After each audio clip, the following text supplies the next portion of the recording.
outside. But hey, thanks for being here. I really appreciate it. I always love an opportunity to get in front of parents, one, because I haven't met a lot of you, so it's good to meet you. I'd love to get to talk to you afterwards if there's a chance. But my name is Hayden Findell. I've been the youth pastor here at NineTen for only a year, but I have been at North Coast for the past 15 years. I've been at our Carlsbad campus for 6 years, and then previously I was at our San Marcos Escondido campus. And then before that, I was actually working here at a junior high campus. So I've been all over. I've been doing ministry for 15 years. And as I was preparing for this, I calculated, I think this is my 40th camp with teenagers. So yeah, I was like, I didn't know how to feel about that number. So, but I am a dad of 2 girls and 1 coming on the way in July. We've been Thank you. Sorry. Thank you. But we've been attending North Coast my entire life. My wife has been attending North Coast since she was in high school. We love North Coast. It has been an instrumental part of our life. So, but it's just not me that makes camp happen or NineTen happen. I do want to introduce a couple people here on staff. I'm sure some of you have heard about them because your kids talk about them, of how amazing and incredible they are. So I'm just going to have them introduce themselves, what they do here, and how long they've been attending North Coast. So we're going to turn to the back right here as they come up. Yeah, come on up. Why not? Yes. We won't explain to you what it is. Hey, I'm Parker. I'm the boys director here. I've been attending North Coast Church for pretty much my whole life. And I just got this role as boys director, so I've actually been here for like a month and a half. So, yeah, I'm new here, but I love it and I have a passion for it, and I'm so excited to step into this role and see how the Spirit moves. Yes. Hi, I'm Charlene, and I've been associate pastor for almost 6 years this spring. Thank you. And what else was it? But 6 years. And my husband grew up coming to North Coast, and he came through the high school ministries, and then I just tagged along and started coming to this great church and got a job here, and it's been such a blessing, and I just love NineTen. Guys, Charlene is the best. But my name is Maddie. I'm the girls director here at NineTen, and I've been at North Coast for 15 years altogether, and in NineTen for 7, but on staff for less than 1. I came on when Char was on maternity leave, so if you remember me from camp emails, that was me, and now Char is back to her amazing role, and yeah. Awesome. Thank you so much. If you have any questions throughout the night as far as cabin, life groups, things like that, these are the people to talk to because they work with the life group leaders, they work with their students, and so feel free to introduce yourself to them as well, and they'd love to help you out in any way possible. So thanks guys, appreciate it.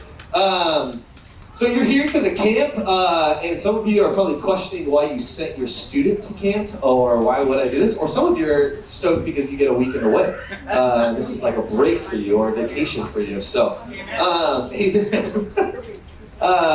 so here is why we do camp. It really is an opportunity to deepen the relationship and their connection with God, and to build a relationship with the body of Christ. That's why we believe in camp. That's why we do it every single year, even if it's for less than 72 hours, because that's what this camp is. It's less than 72 hours. But that's why we do summer camp, is because I believe, and I've experienced it, and I've seen it year in and year out, is how it changes students' lives. And how getting away, to the mountains, or getting away to a location where there's no cell phone service, and it's just you and your friends, it's amazing how God meets you there. So that's why we do camp year in and year out. And this year, we're doing winter camp at a new location that maybe some of you have heard about, maybe some of you haven't heard about, but we're going to Big Bear Christian Conference Center. If you go ahead and open up the first page, it's things to know about camp. And this is a new location for us. It's a pretty cool location because it actually was built in the early 1900s. So it has some history to it. If you can picture it, if any of you are White Christmas fans, it kind of reminds you a little bit of the cottage that is from White Christmas. That's the feel I get. I don't know if there's going to be any musicals during this camp though. But it's all to North Coast. We're the only camp there. We're taking over the entire campus, and it's right in downtown Big Bear, right on the lakefront, which is really, really pretty. It starts next Friday, February 28th, and check-in is going to start at 1:30. And I know some of you are like, whoa, that's a school day. There's a couple of reasons why we did a 1:30. And one of the biggest reasons is, number one is the buses now do not want to drive up the mountain during the night, and they do not want coming down the mountain during the night. They would like to leave as early as possible and come home as early as possible because of ice. A lot of companies don't want to take the insurance risk on if there is ice or if there is snow. And so their kind of stipulation was, hey, the earlier you can get there, the better it is for us. And so I know some of you, that's a huge sacrifice. I know some of your students have tests that day, or some of them have sports or things like that. But and it's a change from what the normal has been, but that's one of the reasons why. And then also too, since it is a shorter camp, and we are paying, I think, a premium price that's very expensive. We just want to get the most out of camp and get up there as soon as possible, and hopefully avoid some sort of traffic. So, leaving next Friday, the 28th, be here in front of the offices, or if you don't know where that is, it's completely opposite side of camp, in front of the volleyball courts. You will see not just 9-10, but you'll also see 11-12 as they're going to camp.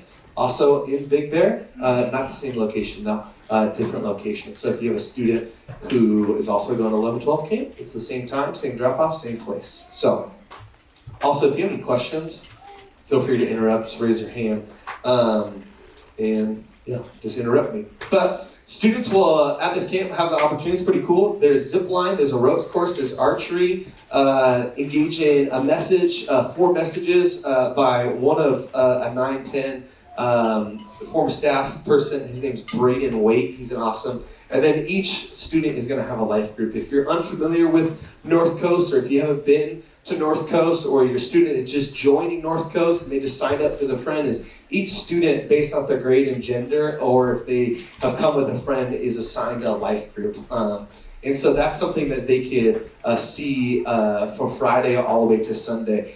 And here's a couple things that are at camp that are pretty cool. One is that there's 36 adult leaders that will be joining us. Right now we have 100 and how many students, Shar? 118?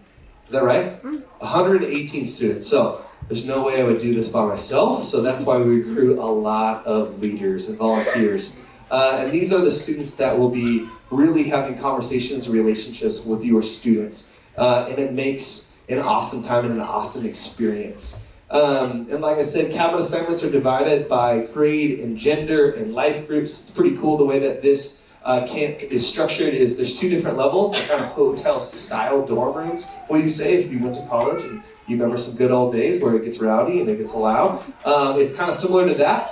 And there's going to be a guy section, and then there's going to be a girl section, and there's going to be no interchanging of guys are on the girls' floor and the girls are on the guys' floor. It's completely separate, but that's the style of cabins that are here at the Big Bear Christian Conference Center.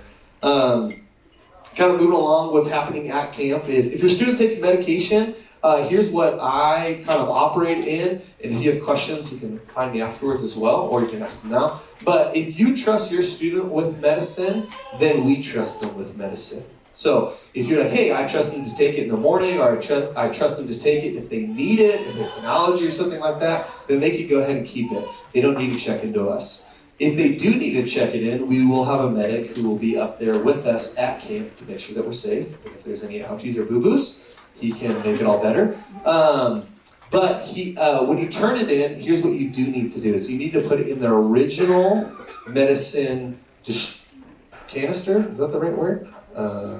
Plastic bottle. How about that? The original plastic bottle. If you could also put it in a Ziploc bag, and then just put instructions of things that we may need to know. So if your student's been taking medication for a long time, just give us a little bit of instructions or what we need to know. If you do want to talk to our medic, you can go ahead and talk to them at check-in and just kind of give us a little brief synopsis of what this medicine is or things that you should know about your student when they take this, things like that. So, is there any questions on that? Okay. if there's an emergency, this is the policy we operate, no news is good news. One of the things that we'll get to is your student will not have their phone at camp. We also have a no cell phone policy at camp. And we'll talk about that in a second, but we will not be calling home every single night. We'll not be texting you every single day, but we will operate in the sense of, hey, if you don't hear from us, everything is good. They're having a great time. Everyone's kumbaya and, everyone's alive. But if you do need to get a hold of us, if there is an emergency, you can go ahead and call. That is my cell phone number. You can go ahead and put in your phone. Please don't abuse it. But you're more than welcome to call me, text me if you need to get a hold of your student if something is going on, because they will not have their cell phone. If you need to get a hold of the camp, you can go ahead and also copy that number down. That is the cell phone number of actually the operator manager of the camp.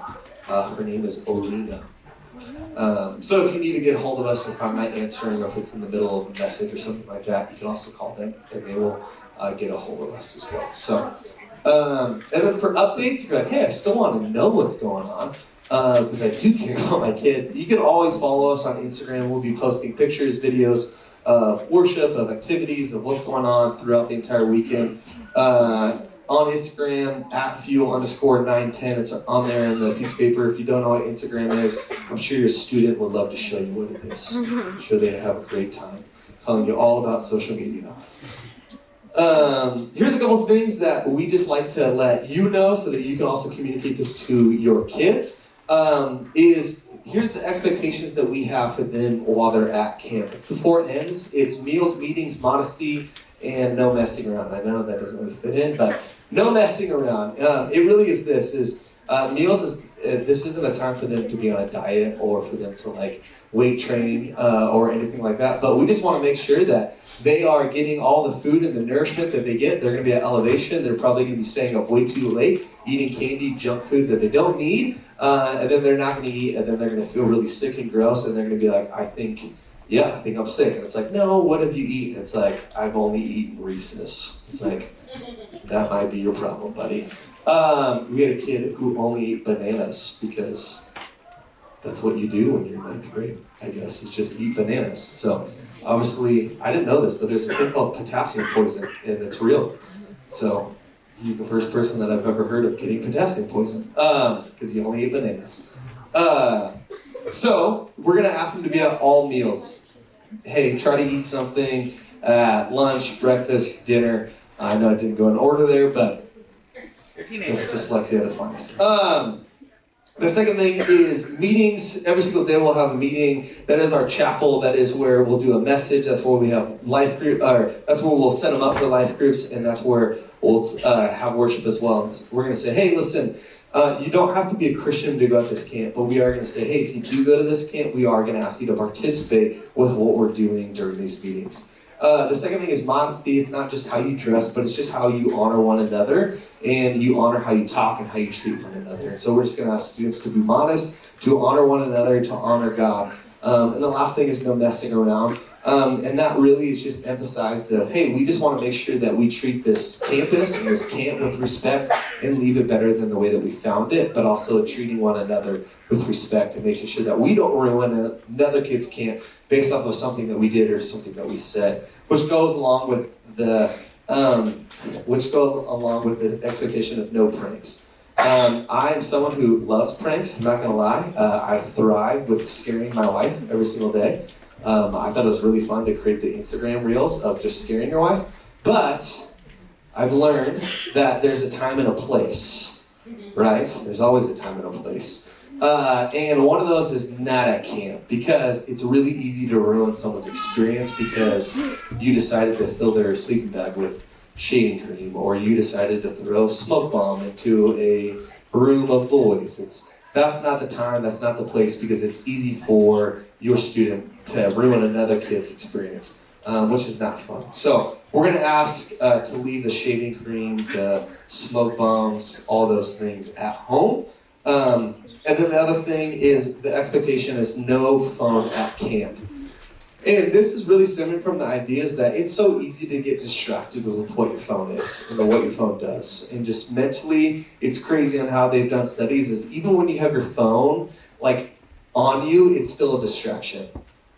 It still causes you to think differently. But when you remove your phone from even the room that you're in, it causes you to focus and really to hone in on what you're doing and to be present with the situation.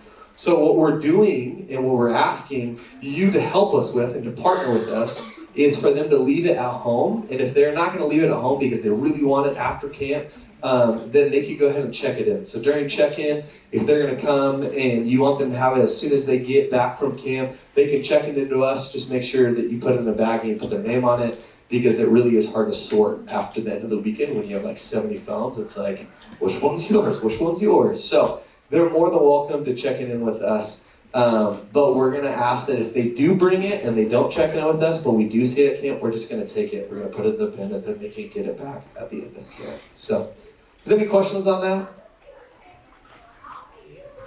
Wow, okay. I guess we have a lot of people in agreement.